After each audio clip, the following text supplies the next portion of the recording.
ठिकाणी काय काय पाहायचं आणि काय काय गोष्टी करायच्या, तर या संदर्भातला हा डिटेलमध्ये हा व्हिडिओ बनवलेला आहे. तर हा व्हिडिओ शेवटपर्यंत पहा.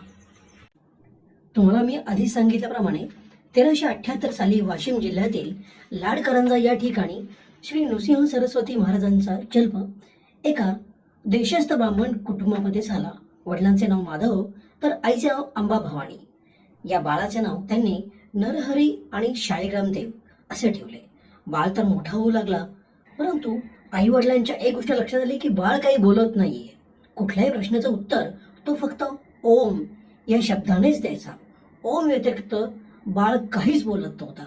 त्यामुळे आई वडिलांना चिंता भेडसावू लागली. तेव्हा एवढ्याशा नरहरीने आई वडिलांना खानाखुणा आणि हावभाव करून एक गोष्ट सांगितली की माझी एकदा मुंज झाली की मी छान बोलू लागेल, काळजी करू नका. मग त्याच्या आई वडिलांनी वयाच्या 7व्या वर्षी त्याची मुंज लावून. आणि काय आश्चर्य, मुंज लागताच हा खाड खाड खाड बोलायला लागला आणि एखादा वाचस्पती काय करेल असे तो वेदांचे पठण करू लागला. त्यानंतर काही काळातच म्हणजे 1386 साली ते घर सोडून काशी या तीर्थक्षेत्री पायी गेलेत आणि त्यांना तिथे गुरुरूपाने श्रीकृष्ण सरस्वती हे भेटलेत आणि त्यांच्याकडनं दीक्षा घेऊन नंतर त्यांनी संन्यास घेतला आणि ज्यांनी त्यांचं नाव नरसिंह सरस्वती असे ठेवले.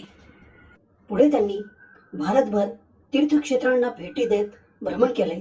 वयाच्या 30व्या वर्षी एकदा पालकांना भेटून आले आणि नंतर 1422 ते 1434 या कालखंडात त्यांनी भिलवडी सांगलीजवळच्या नृसिंहवाडी या ठिकाणी आपले वास्तव्य केले. नंतर ते 1435 साली गाणगापूर येथे आले आणि त्यांच्या अवतारा समाप्तीपर्यंत म्हणजे 1458 पर्यंत त्यांनी गाणगापूर येथे वास्तव्य केले. त्यांच्या या दोन्ही वास्तव्यात महाराजांनी आपल्या सहज लीलेने गृहस्थाश्रमींना, तपस्वींना आणि विरक्तीला अचाट सामर्थ्याने नानाविध चमत्कार करून दाखवले. मित्रांनो, आता आपण श्री क्षेत्र गाणगापूर बद्दल सविस्तर माहिती घेऊयात. इथे येण्यासाठी पुणे, सोलापूर आणि इतर जवळच्या शहरांमधनं आपल्याला थेट ST बसेस मिळू शकतात. तसेच गाणगापूर रोड रेल्वे स्टेशनपर्यंत आपण हुसेनी सागर एक्सप्रेस, उद्यान एक्सप्रेस किंवा कोइंबतूर, बँगलोर किंवा हैदराबादकडे जाणाऱ्या कुठल्याही ट्रेननी येऊन उतरू शकतात आणि तिथून हार्डली 20 किलोमीटर गाणगापूर आहे. तिथून तुम्ही लोकल ट्रान्सपोर्टनी सहज गाणगापूरला पोहोचू शकता. आणि बाय रोड जर तुम्ही स्वतःच्या वाहनाने येणार असाल तर सोलापूरवरून हार्डली 100 किलोमीटर अंतरावरती गाणगापूर आहे आणि आता रोडही खूप सुरेख झालेले आहेत. त्यामुळे या रोडला एक तर ट्रॅफिकही नसतं, त्यामुळे सहज विनासायस तुम्ही गाणगापूरला पोहोचू शकता. तर मित्रांनो, हेच ते श्री क्षेत्र गाणगापूर, अतिशय शक्तिशाली आणि जागृत असं देवस्थान. याच ठिकाणी साक्षात श्री दत्तगुरूंचे दुसरे अवतार श्री नृसिंह सरस्वती महाराजांचे तब्बल 23 वर्ष वास्तव्य होते. येथे स्वामींच्या निर्गुण पादुका आहेत, त्यामुळे याला निर्गुण मठ असेही संबोधले जाते. येथे हजारो भाविक जे दुःखी, कष्टी, दुर्धर व्याधीने ग्रस्त, आर्थिक विवंचनेने त्रस्त, तसेच भूत प्रेत पिशाच बाधा झालेले असे भाविक समर्पित भावनेने येतात, मनोभावे प्रार्थना करतात आणि आश्चर्यकारकरित्या त्यांच्या सर्व वेदना दूर होतात. अशी प्रचिती आत्तापर्यंत लाखो भाविकांना आलेली आहे. त्यामुळे दिवसेंदिवस इथे भाविकांचे लोंढेच्या लोंढे वाढतच चाललेले आहेत. या भगव्या रंगाच्या खांबांवरती तुम्हाला नेहमी भूतबाधा झालेले कित्येक लोक तुम्हाला उलटे पालटे लटकताना दिसतील किंवा दात ओठ खाऊन ओरडताना दिसतील. मित्रांनो, मंदिरामध्ये आतमध्ये कॅमेरा अलाउड नाहीये, त्यामुळे मी या व्हिडिओमध्ये इथे स्वामींचे मनोहारी रूप असणारे सुंदर सुंदर फोटो इन्कॉर्पोरेट केलेले आहेत. चला आपण मंदिराला प्रदक्षिणा घालूयात. वंद्य अवधूत दिगंबर दत्तात्रय गुरु तुम्हीच ना. जगत वंद्य अवधूत दिगंबर दत्तात्रय गुरु तुम्हीच ना. अनन्य भावे शरणागत मी भव भय वारण तुम्हीच ना. वीर्य यदु परशुराम ही प्रबोधले गुरु तुम्हीच ना. स्वामी जनार्दन एकनाथ तरी कृतार्थ केले तुम्हीच ना. नवनारायण सनाथ करुणी पंथ निर्मिला तुम्हीच ना. मच्छिंद्रादि गती प्रवृत्त केले जन उद्धारा तुम्हीच ना. दासो पंता घरी रंगले परमानंदे तुम्हीच ना. नाथ सदनिचे तो पदार्थ श्री गुरुदत्ता तुम्हीच ना. युगायुगी निज भक्त रक्षणा अवतरता गुरु तुम्हीच ना. निर्गुण मठाच्या दर्शनानंतर तिथून 3 किलोमीटर अंतरावर असलेल्या भीमा आणि अमरजा नदीच्या संगमावर येतो. याच संगमावरती स्वामी दररोज स्नानासाठी येत असत आणि अश्वत्थ वृक्षाखाली बसून ध्यानधारणा करत असत. इथे स्नान केल्याने आपली सर्व पापे धुतली जातात आणि अपमृत्यू टळतो अशी भाविकांची भावना असल्यामुळे अनेक भाविक इथे येऊन स्नान करतात. या संगमाबाबतची आख्यायिका अशी आहे की सूर असुरांचं घनघोर युद्ध झालं आणि त्याच्यामध्ये अनेक देव मृत्युमुखी पडलेत आणि त्यामुळे इंद्रदेव स्वतः भगवान शंकरांकडे गेलेत आणि त्यांच्याकडनं अमृत कलश घेऊन आले आणि त्याचं सिंचन त्यांनी देवांवर केलं आणि सर्व देव पुन्हा जिवंत झाले आणि नव्या दमाने परत असुरांशी लढले. त्यानंतर इंद्रदेव तो अमृत कलश परत शंकर भगवानांच्याकडे घेऊन चाललेले असताना त्यातले काही थेंब या ठिकाणी पृथ्वीवर सांडले गेले आणि त्यातूनच या अमरजा नदीची उत्पत्ती झाली.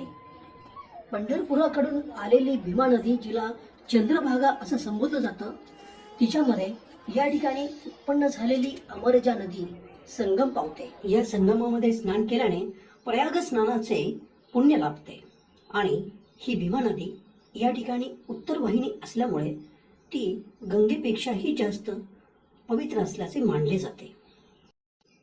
या संगमाच्या तीरावर पवित्र आणि दिव्य औदुंबर वृक्ष आहे. या औदुंबर वृक्षात साक्षात दत्तप्रभूंचा वास आहे. या औदुंबर वृक्षाच्या खालीच श्री गणेशाची मूर्ती आणि पादुकांची स्थापना करण्यात आलेली आहे. भक्तगण मुख्य दत्त मंदिरात जाऊन मनोभावे दर्शन घेतात आणि या ठिकाणी येऊन उपासना करतात. प्रत्येक भाविक स्वामींची कृपा व्हावी म्हणून आपापल्या परीने या ठिकाणी उपासना करीत असतो. कोणी नामस्मरण करतं, कोणी जप करतं, तर कोणी गुरुचरित्राचे पारायण करत असतं.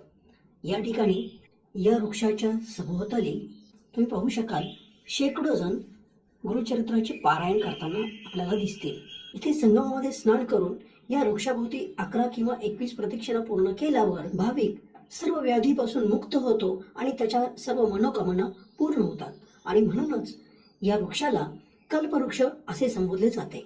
स्वामींनी त्यांच्या पूर्वाश्रमीच्या बहिणीला रत्नाबाईला आणि नरहरी या भाविकाला त्यांच्या व्याधीपासून मुक्त केले होते. माहूरवरून एक स्त्री आपल्या व्याधीग्रस्त पतीला घेऊन स्वामींच्या दर्शनासाठी इथे आलेली होती. त्यावेळेस तिचा पती इथेच मृत पावला आणि ती स्वामींच्या चरणावर डोके ठेवून रुदन करू लागली. त्यावेळी स्वामींनी तिला आशीर्वाद दिला, सौभाग्यवती भव, आणि तिने स्वामींकडे चमकून पाहिले. त्यावेळेस स्वामींनी आपल्या कमंडलूमधील रुद्राभिषेकाचे पाणी त्या प्रेतावर शिंपडले आणि तिचा पती उठून बसला. असे अनेक चमत्कार स्वामींनी घडविलेले आहेत आणि अजूनही भाविक अशा प्रकारच्या चमत्कारांचा अनुभव घेत आहे. या संगमाच्या तीरावर षटकुळ तीर्थ, नरसिंह तीर्थ, भागीरथी तीर्थ, पापविनाशी तीर्थ, कोटी तीर्थ, रुद्रपाद तीर्थ, चक्र तीर्थ आणि मनमथ तीर्थ अशी 8 तीर्थे आहेत. इथे या संगमामध्ये 7 वेळा डुबकी मारून तिथून पाणी घेऊन या तीर्थांवरती जर आपण अभिषेक केला तर आपल्याला काशी, गया आणि प्रयाग या ठिकाणी यात्रा केल्याचे फळ मिळते. येथे संगमावरच संगमेश्वर महादेवाचं मंदिर आहे. इथे दर्शन घेतल्याशिवाय संगमात स्नान केल्याचं सार्थक होत नाही असं म्हटलं जातं. संगमापासून जवळच भस्माचा डोंगर आहे.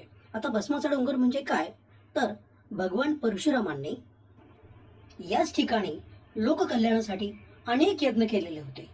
ते यज्ञ एवढे केले होते की त्याच्यातनं जो भस्म निघाला त्या भस्माचा अख्खा एक डोंगर झालेला होता. हा भस्म आपण कपाळाला लावला तर आपल्या गेल्या 42 पिढ्यांचा उद्धार होतो आणि आपल्या सर्व मनोकामना पूर्ण होतात अशी भाविकांची भावना आहे. त्यामुळेच गाणगापूरला येणारे लाखो भाविक या ठिकाणी आवर्जून येतात आणि जाताना इथला भस्म प्रसाद म्हणून घेऊन जातात. पण त्यामुळे इथल्या भस्माचा जो डोंगर आहे तो आता तुम्ही बघू शकतात, तो पूर्ण सपाट झालेला आहे. आता तर भाविक त्या मातीमध्ये देखील भस्माचा अंश असावा म्हणून इथली मातीच प्रसाद म्हणून घेऊन जातात. येथे परशुराम यज्ञभूमीवर भगवान परशुरामांचं मंदिर आहे. त्या ठिकाणी आपण दर्शन घेऊन येथून निघूयात.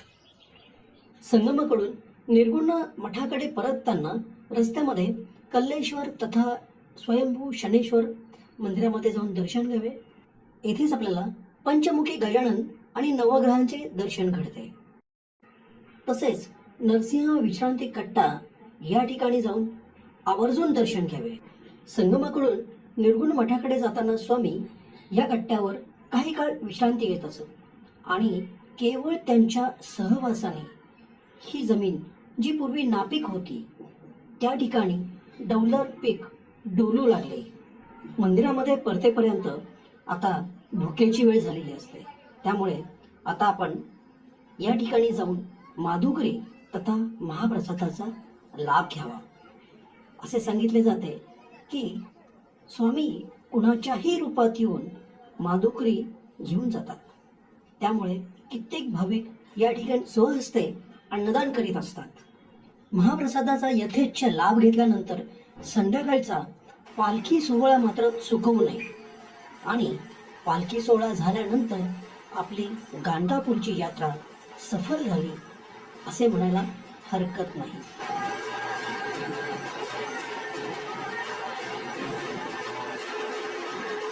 मित्रांनो, आपल्याला माझा हा व्हिडिओ कसा वाटला? आवडला असेल तर कमेंट करा, लाईक करा, शेअर करा आणि अजूनही माझं चॅनल सबस्क्राईब केलं नसेल तर सबस्क्राईब करा. तर पुन्हा भेटूयात पुढच्या व्हिडिओमध्ये. तोपर्यंत श्री गुरुदेव दत्त. ठिकाणी काय काय पाहायचं आणि काय काय गोष्टी करायच्यात तर या संदर्भातला हा डिटेलमध्ये हा व्हिडिओ बनवलेला आहे. तर हा व्हिडिओ शेवटपर्यंत पहा. तुम्हाला मी आधी सांगितल्याप्रमाणे 1378 साली वाशिम जिल्ह्यातील लाडकरंजा या ठिकाणी श्री नृसिंह सरस्वती महाराजांचा जन्म एका देशस्थ ब्राह्मण कुटुंबामध्ये झाला. वडिलांचे नाव माधव तर आईचे नाव अंबा भवानी. या बाळाचे नाव त्यांनी नरहरी आणि शाळीग्राम देव असे ठेवले. बाळ तर मोठा होऊ लागला, परंतु आई वडिलांच्या एक गोष्ट लक्षात आली की बाळ काही बोलत नाहीये. कुठल्याही प्रश्नाचं उत्तर तो फक्त ओम या शब्दानेच द्यायचा. ओम व्यतिरिक्त बाळ काहीच बोलत नव्हता. त्यामुळे आई वडिलांना चिंता भेडसावू लागली. तेव्हा एवढ्याशा नरहरीने आई वडिलांना खानाखुणा आणि हावभाव करून एक गोष्ट सांगितली की माझी एकदा मुंज झाली की मी छान बोलू लागेल, काळजी करू नका. मग त्याच्या आई वडिलांनी वयाच्या 7व्या वर्षी त्याची मुंज लावून दिली. काय आश्चर्य, मुंज लागताच हा खाड खाड खाड बोलायला लागला आणि एखादा वाचस्पती काय करेल असे तो वेदांचे पठण करू लागला. त्यानंतर काही काळातच म्हणजे 1386 साली ते घर सोडून काशी या तीर्थक्षेत्री पायी गेलेत आणि त्यांना तिथे गुरुरूपाने श्रीकृष्ण सरस्वती हे भेटलेत आणि त्यांच्याकडनं दीक्षा घेऊन नंतर त्यांनी संन्यास घेतला आणि ज्यांनी त्यांचं नाव नरसिंह सरस्वती असे ठेवले. पुढे त्यांनी भारतभर तीर्थक्षेत्रांना भेटी देत भ्रमण केले. वयाच्या 30व्या वर्षी एकदा पालकांना भेटून आले आणि नंतर 1422 ते 1434 या कालखंडात त्यांनी भिलवडी सांगलीजवळच्या नृसिंहवाडी या ठिकाणी आपले वास्तव्य केले. नंतर ते 1435 साली गाणगापूर येथे आले आणि त्यांच्या अवतारा समाप्तीपर्यंत म्हणजे 1458 पर्यंत त्यांनी गाणगापूर येथे वास्तव्य केले. त्यांच्या दोन्ही वास्तव्यात महाराजांनी आपल्या सहज लीलेने गृहस्थाश्रमींना, तपस्वींना आणि विरक्तीला अचट सामर्थ्याने नानाविध चमत्कार करून दाखविले. मित्रांनो, आता आपण श्री क्षेत्र गाणगापूर बद्दल सविस्तर माहिती घेऊयात. इथे येण्यासाठी पुणे, सोलापूर आणि इतर जवळच्या शहरांमधनं आपल्याला थेट ST बसेस मिळू शकतात. तसेच गाणगापूर रोड रेल्वे स्टेशनपर्यंत आपण हुसेनी सागर एक्सप्रेस, उद्यान एक्सप्रेस किंवा कोइंबतूर, बँगलोर किंवा हैदराबादकडे जाणाऱ्या कुठल्याही ट्रेननी येऊन उतरू शकता आणि तिथून हार्डली 20 किलोमीटर गाणगापूर आहे, तिथून तुम्ही लोकल ट्रान्सपोर्टने सहज गाणगापूरला पोहोचू शकता. आणि बाय रोड जर तुम्ही स्वतःच्या वाहनाने येणार असाल तर सोलापूरवरून हार्डली 100 किलोमीटर अंतरावरती गाणगापूर आहे आणि आता रोडही खूप सुरेख झालेले आहेत. त्यामुळे या रोडला एक तर ट्रॅफिकही नसतं, त्यामुळे सहज विनासायास तुम्ही गाणगापूरला पोहोचू शकता. तर मित्रांनो, हेच ते श्री क्षेत्र गाणगापूर, अतिशय शक्तिशाली आणि जागृत असं देवस्थान. याच ठिकाणी साक्षात श्री दत्तगुरूंचे दुसरे अवतार श्री नृसिंह सरस्वती महाराजांचे तब्बल 23 वर्ष वास्तव्य होते. येथे स्वामींच्या निर्गुण पादुका आहेत, त्यामुळे याला निर्गुण मठ असेही संबोधले जाते.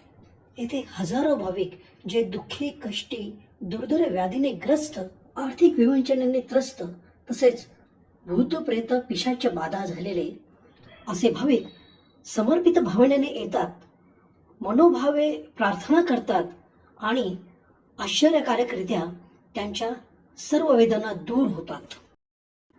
अशी प्रचिती आत्तापर्यंत लाखो भाविकांना आलेली आहे. त्यामुळे दिवसेंदिवस इथे भाविकांचे लोंढेच्या लोंढे वाढतच चाललेले आहेत. या भगव्या रंगाच्या खांबांवरती तुम्हाला नेहमी भूतबाधा झालेले कित्येक लोक तुम्हाला उलटे पालटे लटकताना दिसतील किंवा दात ओठ खाऊन ओरडताना दिसतील.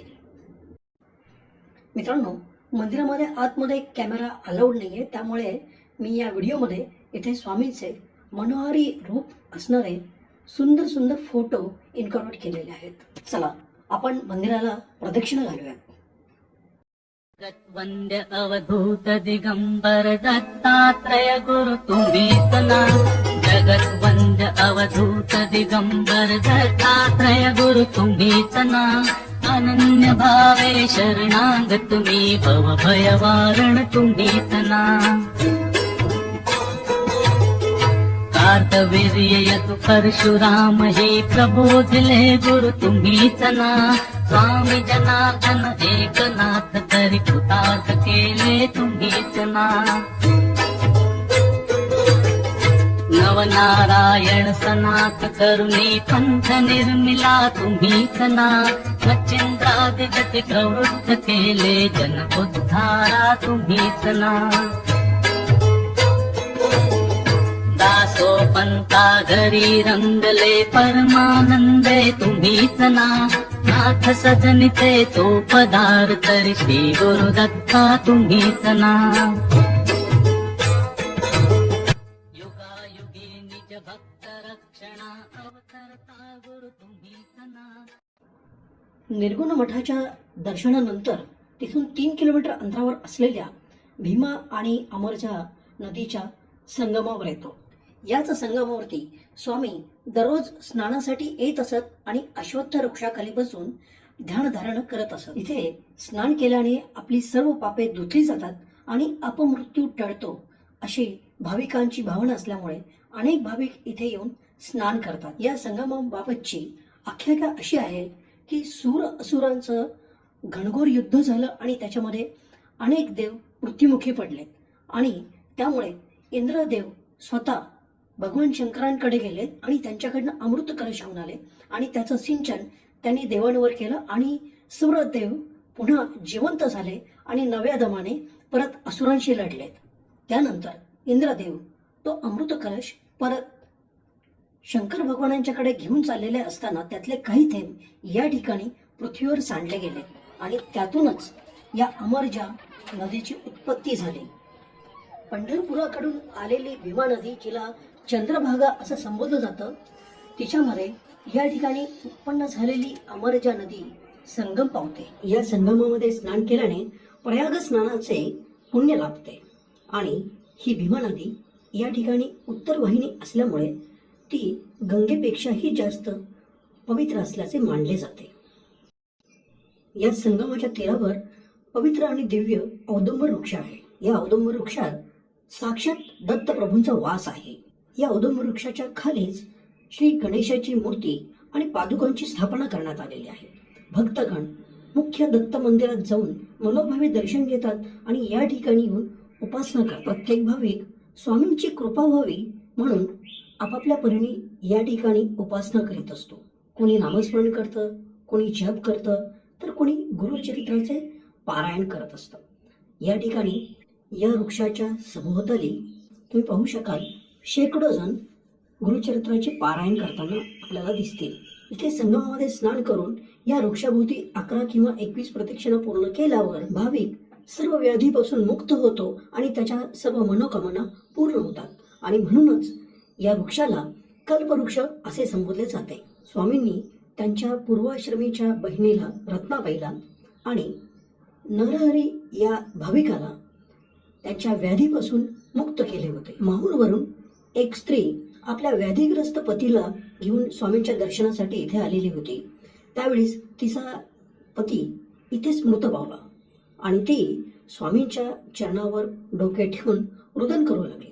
त्यावेळी स्वामींनी तिला आशीर्वाद दिला, सौभाग्यवती भव. आणि तिने स्वामींकडे चमकून पाहिले.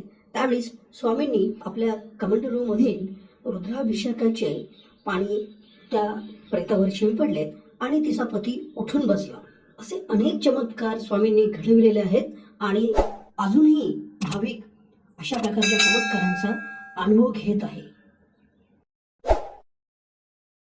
या संगमाच्या तीरावर षटकुळ तीर्थ, नरसिंह तीर्थ, भागीरथी तीर्थ, पापविनाशी तीर्थ, कोटी तीर्थ, रुद्रपाद तीर्थ, चक्र तीर्थ आणि मनमथ तीर्थ अशी 8 तीर्थे आहेत. इथे या संगमामध्ये 7 वेळा डुबकी मारून तिथून पाणी घेऊन या तीर्थांवरती जर आपण अभिषेक केला तर आपल्याला काशी, गया आणि प्रयाग या ठिकाणी यात्रा केल्याचे फळ मिळते. येथे संगमावरच संगमेश्वर महादेवाचं मंदिर आहे. इथे दर्शन घेतल्याशिवाय संगमात स्नान केल्याचं सार्थक होत नाही असं म्हटलं जातं. संगमापासून जवळच भस्माचा डोंगर आहे. आता भस्माचा डोंगर म्हणजे काय, तर भगवान परशुरामांनी याच ठिकाणी लोककल्याणासाठी अनेक यज्ञ केलेले होते.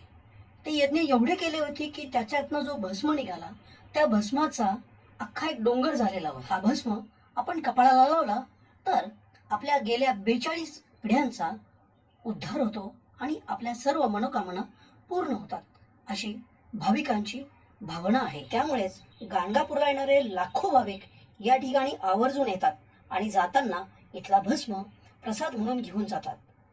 पण त्यामुळे इथल्या भस्माचा जो डोंगर आहे तो आता तुम्ही बघू शकतात, तो पूर्ण सपाट झालेला आहे. आता तर भाविक त्या मातीमध्ये देखील भस्माचा अंश असावा म्हणून इथली मातीच प्रसाद म्हणून घेऊन जातात. येथे परशुराम यज्ञभूमीवर भगवान परशुरामांचं मंदिर आहे. त्या ठिकाणी आपण दर्शन घेऊन इथून निघूयात. संगमाकडून निर्गुण मठाकडे परतताना रस्त्यामध्ये कल्लेश्वर तथा स्वयंभू शनेश्वर मंदिरामध्ये जाऊन दर्शन घ्यावे. येथेच आपल्याला पंचमुखी गजानन आणि नवग्रहांचे दर्शन घडते. तसेच नरसिंह विश्रांती कट्टा या ठिकाणी जाऊन आवर्जून दर्शन घ्यावे. संगमाकडून निर्गुण मठाकडे जाताना स्वामी या कट्ट्यावर काही काळ विश्रांती घेत असत आणि केवळ त्यांच्या सहवासाने ही जमीन जी पूर्वी नापीक होती त्या ठिकाणी डौलदार पीक डोलू लागले. मंदिरामध्ये परतेपर्यंत आता भुक्याची वेळ झालेली असते. त्यामुळे आता आपण या ठिकाणी जाऊन माधुकरी तथा महाप्रसादाचा लाभ घ्यावा. असे सांगितले जाते की स्वामी कुणाच्याही रूपात येऊन माधुकरी घेऊन जातात. त्यामुळे कित्येक भाविक या ठिकाणी स्वहस्ते अन्नदान करीत असतात. महाप्रसादाचा यथेच्छ लाभ घेतल्यानंतर संध्याकाळचा पालखी सोहळा मात्र चुकवू नये आणि पालखी सोहळा झाल्यानंतर आपली गाणगापूरची यात्रा सफल झाली असे म्हणायला हरकत नाही.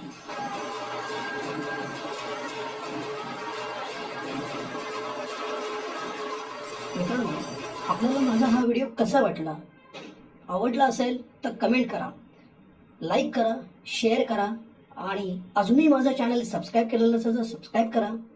तर पुन्हा भेटूयात पुढच्या व्हिडिओमध्ये. तोपर्यंत श्री गुरुदेव दत्त.